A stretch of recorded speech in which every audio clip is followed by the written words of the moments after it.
లోపల గుడగొళ్ళాడితే మిరపకాయ బజ్జీలు ఉదాహరణకి.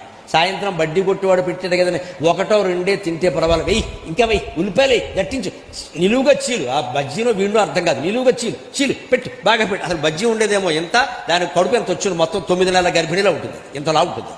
అని పెడతాడు వీడు, అదేమో అన్నది అన్ని పెట్టాలండి అందులో. అసలు అన్ని పెడుతారంటే స్పష్టంగా నాకు జకోచాపల్యం ఉంది, నేను మిరపకాయ బజ్జీలు తింటా, కానీ మా ఇంట్లో బజ్జీలు ఉండేది ఏం పెట్టడానికి వీల్లేదు, బజ్జీయే, దమ్ము లేదు, సరిగ్గా తింటలేదు.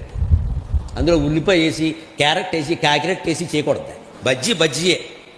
అందులో వాము వేస్తారు, ఎందుకంటే వాము అరగడానికి ఉపయోగం. శనగపిండి అరగదు, వాము వేస్తారు మధ్యలో.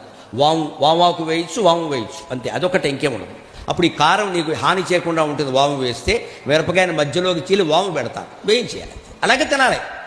ఇంకొంతమంది మహాపరాక్రమవంతులు ఉంటారు, మిరపకాయ తీసేసి శనగపిండి తింటారు, నమశివాయ, వీళ్ళని సైన్యంలోకి పంపించాలి. అక్కడ ఎంత పరాక్రమమో. మిరపకాయ తీసి ఒట్టి శనగపిండి తింటాడు, చేతకంత అర్థం అంటే వీడే. ఒట్టి శనగపిండి తింటే మిరపకాయ బజ్జీ ఎందుకయ్యా, శనగపిండి తినరాదా, నీకు మళ్ళీ మిరపకాయలు తినగా. బజ్జీ ఆకారం ఉండాలి, తినలేనేమో, భయం ఉంటే మారాయి, భయం ఉంటే తినాలి. మిరపకాయ బజ్జీలు తినచ్చు, 2 మించి తినకూడదు. అంటే మహా అయితే 3 పెరిగాయి అనుకోండి, లోపల గుడగొళ్ళు ఆడుతుంది, అదే సుఖం. అంటే సుఖం లేదు, వెంటనే అక్కడి నుంచి ఏదో తినేసాం కానీ కడుపులో ఏదో మరి ఉంటుంది, మరి ఏదోలాగే ఉంటుంది.